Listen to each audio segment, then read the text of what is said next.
ശ്രീ രമേശ് ചെന്നിത്തല, അങ്ങേക്ക് 11 minute. Sir, ഈ ധനാഭ്യർത്ഥനകളെ ഞാൻ എതിർക്കുകയാണ്. സാർ, എനിക്ക് മുമ്പ് സംസാരിച്ച ഗോവിന്ദൻ മാഷ് പറഞ്ഞതൊന്നും ജനങ്ങൾക്ക് മനസ്സിലായില്ല എന്നാണ് ഈ തെരഞ്ഞെടുപ്പ് ഫലം തെളിയിക്കുന്നത്. സാർ, ചരിത്രം കുറിച്ച ഒരു പൊതു തെരഞ്ഞെടുപ്പിൻ്റെ ശേഷമാണ് നമ്മൾ ഈ നിയമസഭ ചേരുന്നത്. സാർ, ഇരുളിൽ നിന്ന് വെളിച്ചത്തിലേക്കുള്ള പാതയാണ് ഈ തെരഞ്ഞെടുപ്പിൽ ഇന്ത്യയിലെ ജനങ്ങൾ തുറന്നിട്ടത്. വെറുപ്പിൻ്റെയും വിദ്വേഷത്തിൻ്റെയും അഹങ്കാരത്തിൻ്റെയും ഫാസിസത്തിൻ്റെയും പാതയിലൂടെ മുന്നോട്ട് പോയ ഒരു ഗവൺമെൻറ്റിനെ എങ്ങനെ ജനങ്ങൾ ശിക്ഷിക്കുന്നു എന്നുള്ളതിൻ്റെ ഏറ്റവും വലിയ ഉദാഹരണമാണ് ഈ തെരഞ്ഞെടുപ്പിൽ നമ്മൾ കണ്ടത്.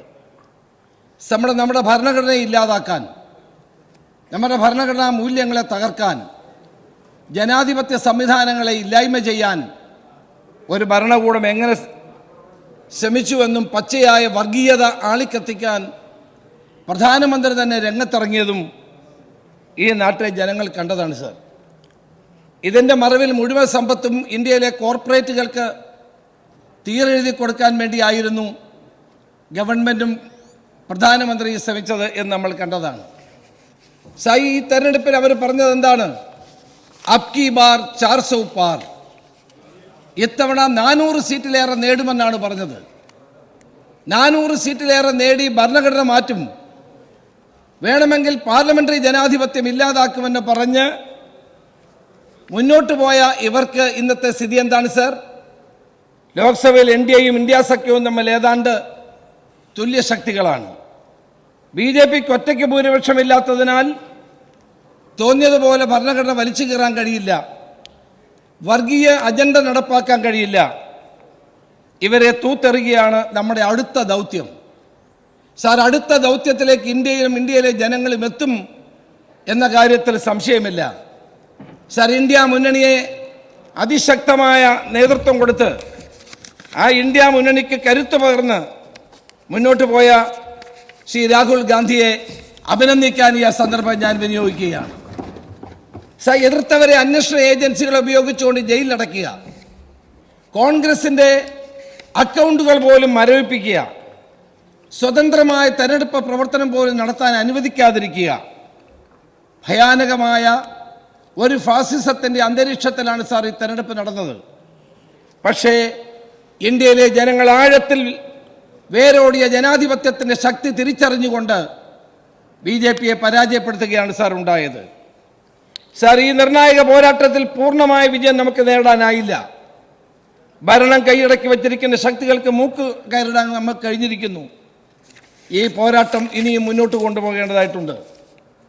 സാർ, കേരളത്തിൽ നമ്മുടെ രാഷ്ട്രത്തെ രക്ഷിക്കുന്നതിനുള്ള ചരിത്രപരമായ പോരാട്ടത്തിൽ കേരളത്തിലെ ജനങ്ങളും ഒറ്റക്കെട്ടായി എന്നുള്ളത് നമുക്ക് അഭിമാനം നൽകുന്ന ഒരു കാര്യമാണ്. ഗോവിന്ദൻ മാഷയുടെ പ്രസംഗം കേട്ടപ്പോൾ എനിക്ക് തോന്നി ഞങ്ങൾ ഈ 18 സീറ്റ് ജയിച്ചത് എന്തോ മഹാ അപരാധമായിപ്പോയി എന്നാണ് അദ്ദേഹത്തിൻ്റെ പ്രസംഗം കേട്ടപ്പോൾ എനിക്ക് തോന്നിയത്. മാഷേ, ജനങ്ങൾ വോട്ട് ചെയ്തിട്ടല്ലേ ഞങ്ങൾ ജയിച്ചത്? കഴിഞ്ഞ തവണയും ഞങ്ങൾ പാർലമെൻറ്റിൽ വൻപിച്ച ഭൂരിപക്ഷം നേടിയവരല്ലേ? ഇത്തവണയും ഞങ്ങൾ വൻപിച്ച ഭൂരിപക്ഷം നേടിയില്ലേ? മാഷയുടെ കണക്കൂട്ടൽ എന്തെല്ലാമായിരുന്നു? 12 സീറ്റ് വരെ മാഷ് പറഞ്ഞിരുന്നു. അങ്ങയുടെ കണക്കൂട്ടൽ മുഴുവൻ തെറ്റിയതിന് അങ്ങിപ്പം ഞങ്ങളെ കുറ്റപ്പെടുത്തിയിട്ട് എന്താണ് കാര്യം?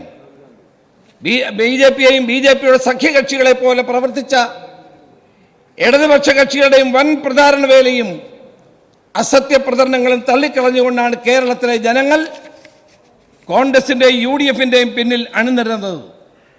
സർ, UDF വോട്ട് ചെയ്ത ജനങ്ങളെ മുഴുവൻ ഞാൻ അഭിനന്ദിക്കാനും അഭിവാദ്യം ചെയ്യാനും ഈ അവസരം വിനിയോഗിക്കുകയാണ്. കേരളത്തിലെ BJP സർക്കാരിനെതിരെ എന്ന പോലെ സംസ്ഥാനത്തെ LDF ഗവൺമെൻറ് ജനവിരുദ്ധ നയങ്ങൾക്കെതിരായിട്ടാണ് ജനങ്ങൾ വോട്ട് ചെയ്തത്. അധികാര ഹുങ്കിനും ധാർഷ്ട്യത്തിനും അഴിമതിക്കും കൊള്ളകൾക്കുമെതിരായി കേരള ജനത ഒറ്റക്കെട്ടായി നിന്നു എന്നത് ഒരു വസ്തുതയല്ലേ? നിങ്ങളുടെ അഴിമതികളും കൊള്ളകളും ഈ സർക്കാരിൻ്റെ ധാർഷ്ട്യവും ധിക്കാരവും കേരളത്തിലെ ജനങ്ങൾ തിരിച്ചറിഞ്ഞുകൊണ്ട് UDFന് വൻപിച്ച വിജയം നേടിയതിനെ നിങ്ങൾ കുറച്ച് കാണുന്നത് ശരിയല്ല. സാർ, ഇത് എൻ്റെ അഭിപ്രായം മാത്രമല്ല സാർ. തിരുവനന്തപുരത്തെ CPI ജില്ലാ കമ്മിറ്റിയുടെ അഭിപ്രായം ഇതാണ്. ആലപ്പുഴ ജില്ലയിലെ CPIയുടെ അഭിപ്രായം ഇതാണ്. തെരഞ്ഞെടുപ്പ് തോൽവിക്ക് പ്രധാന മുഖ്യമന്ത്രിയുടെ ധാർഷ്ട്യമെന്നാണ് CPI തിരുവനന്തപുരം ജില്ലാ എക്സിക്യൂട്ടീവ് ഉയർന്ന വിമർശനം. സംസ്ഥാനത്ത് അലയടിച്ചത് മുഖ്യമന്ത്രിക്കെതിരായ വികാരമാണെന്നാണ് CPI ആലപ്പുഴ ജില്ലാ കൗൺസിൽ പറയുന്നത്. മുഖ്യമന്ത്രി രാജിവെക്കണമെന്നാണ് ആലപ്പുഴ ജില്ലാ കൗൺസിൽ ആവശ്യപ്പെട്ടതെന്നാണ് വാർത്തകൾ പുറത്തു വന്നത്. സാർ, മുഖ്യമന്ത്രിയെ തിരുത്താൻ CPM-ൽ ആരുമില്ല. CPI-യുടെ യോഗത്തിൽ വിലയിരുത്തലുണ്ടായി.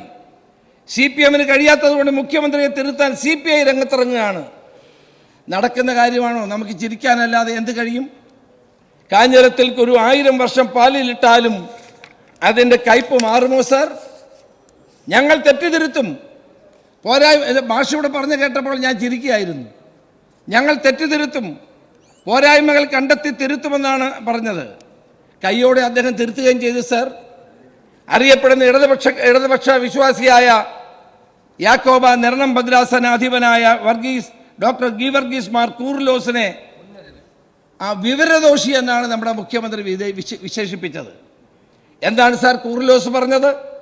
ധാർഷ്ട്യവും ധൂർത്തും തുടർന്നാൽ ഇതിലും വലിയ തിരിച്ചടി ഉണ്ടാകും. എപ്പോഴും പ്രളയവും മഹാമാരിയും രക്ഷയ്ക്കെത്തണമെന്നില്ല. കിറ്റ് രാഷ്ട്രീയത്തിൽ ഒന്നിലധികം തവണ ജനങ്ങൾ വീഴില്ല. അക്ഷരം പ്രതി സത്യമല്ലേ സാർ കൂർലോസ് പറഞ്ഞത്? അദ്ദേഹത്തിൻ്റെ ശരീരവസ്ത്രം തന്നെ ചുവപ്പാണ്. എല്ലാ മനുഷ്യചങ്ങലകളും പങ്കെടുക്കുന്ന ആളാണ്. സത്യം വിളിച്ചു പറഞ്ഞപ്പോൾ അദ്ദേഹത്തെ വിവരദോഷി എന്ന് പറഞ്ഞാണ് നമ്മുടെ മുഖ്യമന്ത്രി വിളിച്ചത്. മുഖ്യമന്ത്രി തിരുത്തൽ വരുത്തുന്നില്ല എന്ന് പറയുന്നത് ശരിയല്ല. നികൃഷ്ടജീവി എന്നാണ് ഒരു ക്രിസ്തീയ ബിഷപ്പിനെ വിളിച്ചത്. പരനാറി എന്നാണ് ഒരു ജനപ്രിയ നേതാവിനെ വിളിച്ചത്. അതുമായി തട്ടിച്ചു നോക്കുമ്പോൾ വിവരദോഷി അല്പം മയപ്പെട്ട പദമാണ് സാർ. നല്ല പുരോഗമനമുണ്ട്, നല്ല മാറ്റം വന്നിട്ടുണ്ട് സാർ. ഇന്ത്യയെ വർഗീയ കക്ഷികളിൽ നിന്ന് മോചിപ്പിക്കാൻ രാജ്യത്തെ പുരോഗമന ജനാധിപത്യ കക്ഷികൾ ഒന്നിച്ച് പോരാടിയതാണ് ഇന്ത്യ മുന്നണി. ഞങ്ങൾ ഇന്ത്യ മുന്നണിക്ക് വേണ്ടി വലിയ വിട്ടുവീഴ്ചകൾ ചെയ്ത പാർട്ടിയാണ് കോൺഗ്രസ്. ഞങ്ങൾ എല്ലാ സീറ്റിലും മത്സരിക്കാതെ ഇന്ത്യ മുന്നണിയിലെ ഘടകകക്ഷികൾ സീറ്റ് കൊടുത്ത പാർട്ടിയാണ്. പക്ഷേ ആ രാജസ്ഥാനിൽ ഞങ്ങൾ നൽകിയ സീറ്റിനെ പറ്റി കൂടി അങ്ങൊന്ന് പറയണമായിരുന്നു. ഞങ്ങൾ ഞങ്ങൾ ഞങ്ങൾ ഞങ്ങൾ ഞങ്ങൾ നിങ്ങളെ വിജയിപ്പിക്കാൻ വേണ്ടി പ്രവർത്തിച്ചതിനെ പറ്റി ഒന്ന് പറയണമായിരുന്നു സാർ. പക്ഷേ കേരളത്തിൽ ഇടതുപക്ഷത്തിന് നിലപാടെന്താണ്? BJP-ക്കെതിരെ നട്ടെല്ലുറപ്പോടെ പോരാടുകയായിരുന്ന കോൺഗ്രസിനെയും മോഡിക്കെതിരെ മുഖാമുഖം പോരാടുകയായിരുന്ന രാഹുൽ ഗാന്ധിയെയും പിന്നിൽ കുത്തുകയാണ് കേരളത്തിലെ CPM ചെയ്തത്. തെരഞ്ഞെടുപ്പ് കാലത്ത് CPM അവരുടെ നേതാക്കന്മാർ സൈബർ സേനയും BJP അല്ല സാർ ആക്രമിച്ചത്. അവരാക്രമിച്ചത് കോൺഗ്രസിനെയും രാഹുൽ ഗാന്ധിയുമായിരുന്നു. രാഹുൽ ഗാന്ധിയുടെ DNA വരെ പരിശോധിക്കണമെന്ന് ഒരാൾ പറഞ്ഞപ്പോൾ അതിനെ കേരളത്തിലെ മുഖ്യമന്ത്രി പിന്തുണയ്ക്കുകയാണ് സാർ ചെയ്തത്. എത്ര നിലവാരം കുറഞ്ഞ നിലയിലാണ് കാര്യങ്ങൾ പോയത്. നരേന്ദ്രമോദി വന്ന് കേരളത്തിലെ മുഖ്യമന്ത്രി പിണറായി വിജയനെ നിരന്തരമായി വിമർശിച്ചു, വ്യക്തിപരമായി ആക്ഷേപിച്ചു. പക്ഷേ ഒരു വാക്ക് അദ്ദേഹം തിരിച്ചു പറഞ്ഞില്ല. സ്വർണ്ണക്കള്ളക്കടത്തിനും മാസപ്പടിയുടെയും കാര്യം പറഞ്ഞിട്ട് കേരളത്തിൻ്റെ മുഖ്യമന്ത്രി പഞ്ചപുച്ഛമടക്കി കേട്ടിരുന്നത് നമ്മൾ കണ്ടതാണ് സാർ. അതേസമയം രാഹുൽ ഗാന്ധിയെ കടന്നാക്രമിക്കാൻ അദ്ദേഹത്തിന് യാതൊരു മടിയുമില്ലായിരുന്നു. കോൺഗ്രസ് ഇത്തവണ ജയിക്കാൻ പോകുന്നില്ലെന്നും അതിനാൽ ആലോചിച്ചോട്ട് ചെയ്യണമെന്നും CPM-കാർ എല്ലായിടത്തും പ്രസംഗിച്ചു നടന്നു സാർ. BJP-യുടെ സഖ്യകക്ഷിയെ പോലെയാണ് CPM പ്രവർത്തിച്ചത് സാർ. LDF ചെയ്തത് BJP വോട്ട് മറിച്ചു കൊടുക്കുകയാണ് സാർ ചെയ്തത്. CPM-ഉം പിണറായിയും ചെയ്തത് അത് തന്നെയാണ്. BJP-ക്കെതിരെ പോരാടാൻ കോൺഗ്രസിനാവില്ല എന്ന് പറഞ്ഞു നടന്നു.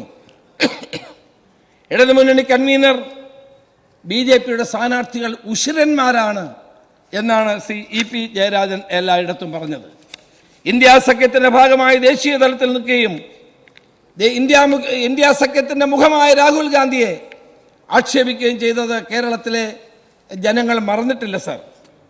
ഇവിടെ ഗോവിന്ദ മാസ്റ്റർ ചില കണക്കുകൾ പറഞ്ഞു സാർ. കമ്മ്യൂണിസ്റ്റ് പാർട്ടിയുടെ ഏറ്റവും വലിയ ശക്തി കേന്ദ്രമാണ് ആലപ്പുഴ. ആരിഫിന് കഴിഞ്ഞ തവണ 4,43,803 വോട്ട് കിട്ടി. 2024 ആയപ്പോൾ 3,41,047 വോട്ട്. കുറഞ്ഞത് എത്ര വോട്ടാണ് സാർ? 1,81,099 വോട്ട്. എവിടെ പോയി മാഷേ ഈ വോട്ട്? 1,00,000-ലേറെ വോട്ട്. ആ വോട്ട് പോയത് മറ്റാർക്കുമല്ല, BJP-ക്കാണ് പോയത്. നിങ്ങളുടെ വോട്ടുകൾ കുത്തനെ BJP-യിലേക്ക് മറിഞ്ഞു. നിങ്ങളുടെ വോട്ടുകൾ കൂട്ടം ശക്തമായി തന്നെ നിങ്ങളുടെ വോട്ടുകൾ BJP-യിലേക്ക് പോയി സാർ. അരിപ്പാടും പോയിട്ടുണ്ട്. ഹരിപ്പാടും പോയിട്ടുണ്ട്. കായംകുളത്ത് പോയി.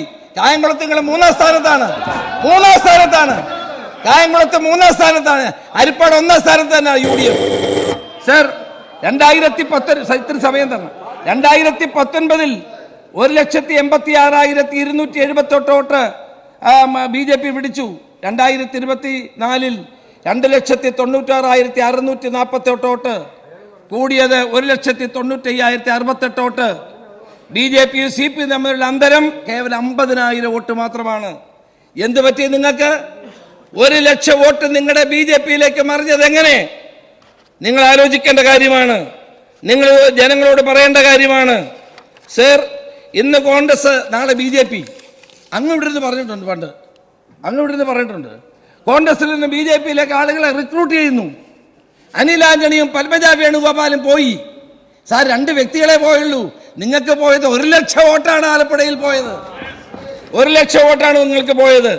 അത് നിങ്ങൾ മറക്കരുത്. സാർ, ആറ്റിങ്ങലെ പറ്റി മാഷ് പറഞ്ഞല്ലോ. ആറ്റിങ്ങൽ BJPക്ക് 2019 2,48,000 വോട്ട്, 2024 3,07,779 വോട്ട്, കൂടുതൽ 63,698 വോട്ട്. സാർ, ആറ്റിങ്ങൽ മണ്ഡലത്തിൽ മാത്രം നിങ്ങൾക്ക് 31,636 വോട്ട് ഉണ്ടായിരുന്നത് ഇപ്പോൾ 6,286 വോട്ട് BJPക്ക് ഭൂരിപക്ഷമാണ്. ഇവിടെ പോയി നിങ്ങളുടെ വോട്ടുകൾ എവിടെ പോയി? അവിടെ മൂന്നാം സ്ഥാനം. കാട്ടാക്കടയിൽ നിങ്ങൾക്ക് 2021 LDFന് 2,32,301 വോട്ട് ഭൂരിപക്ഷം. ഇപ്പൊ 2024 ആയപ്പോൾ BJPക്ക് 4,479 വോട്ട്. ആരുടെ കുറ്റമാണ് സാർ? തിരുവനന്തപുരത്ത് കഴക്കൂട്ടത് 2021 LDFന് 23,497 വോട്ട്.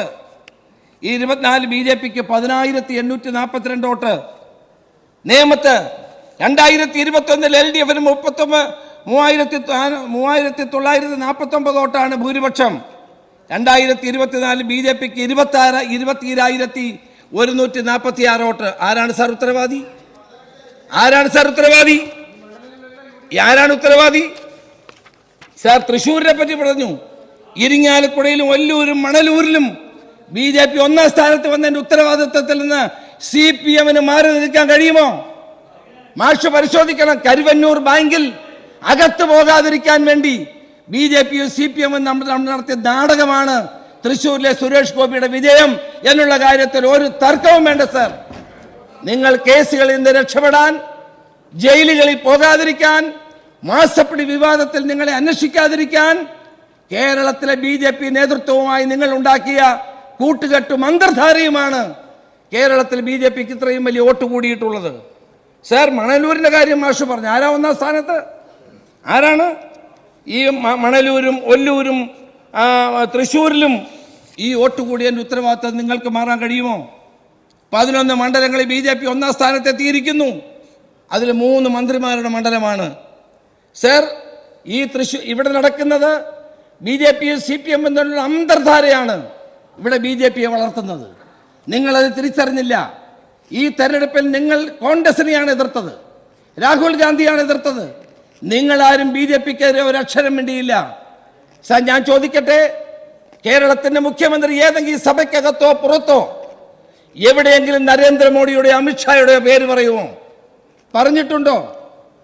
നരേന്ദ്രമോദിക്കെതിരായ ഒരു അക്ഷരം സംസാരിച്ചിട്ടുണ്ടോ?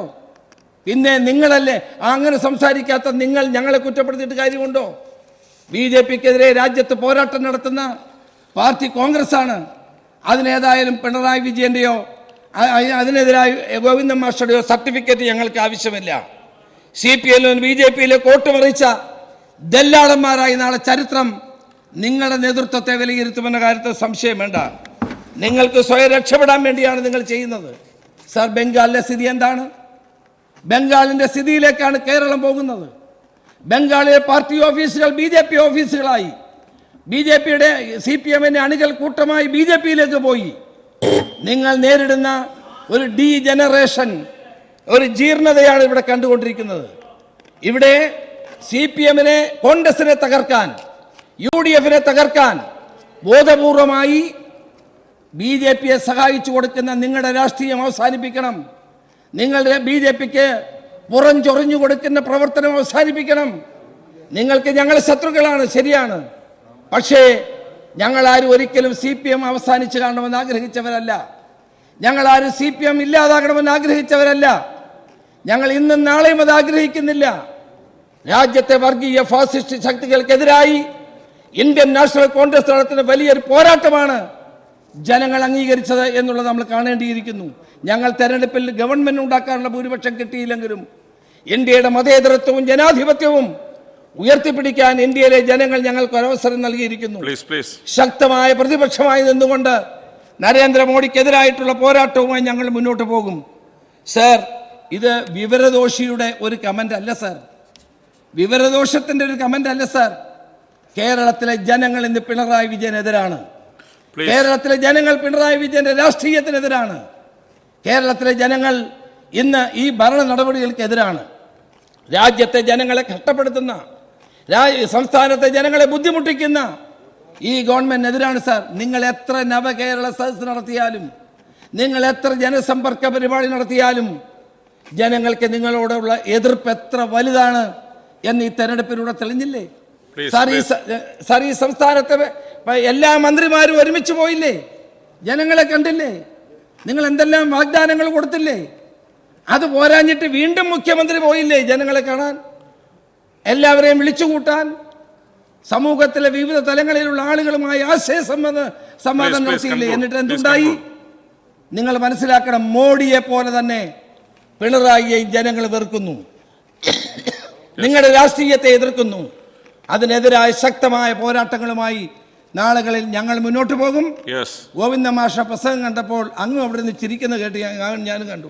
കേരളം മുഴുവൻ ഇതുവരെ നേടിയ നേട്ടങ്ങൾ മുഴുവൻ അദ്ദേഹം CPMന്റെ അക്കൗണ്ടിൽ എഴുതിയത് വളരെ ദൗർഭാഗ്യകരമായി.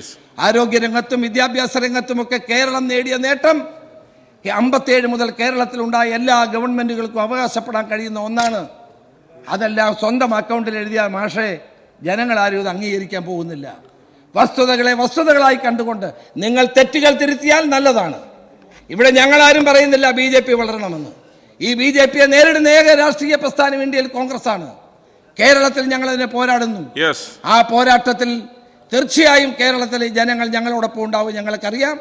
അതിന് കേരള ജനത ഞങ്ങൾക്ക് കിട്ടിയിരിക്കുന്ന ഒരു മാൻഡേറ്റ് ഉണ്ട് സാർ. കഴിഞ്ഞ തവണ 19 കിട്ടി, പിന്നെ നിങ്ങൾ അധികാരത്തിൽ വന്നു എന്ന് പറഞ്ഞു സാർ. ഒരിക്കലും ഒരു മുയല് ചക്ക വീണ് മുയൽ ചത്താൽ എപ്പോഴും ചക്ക വീഴുമെന്നും മുയൽ ചാകുമെന്നും നിങ്ങൾ വിചാരിക്കേണ്ട. കേരളത്തിലെ UDF അതിശക്തമായി തന്നെ തിരിച്ചു വരുമെന്ന് വീണ്ടും ഒരിക്കൽ കൂടി പറഞ്ഞുകൊണ്ട് എൻ്റെ വാക്ക് നിർത്തുന്നു.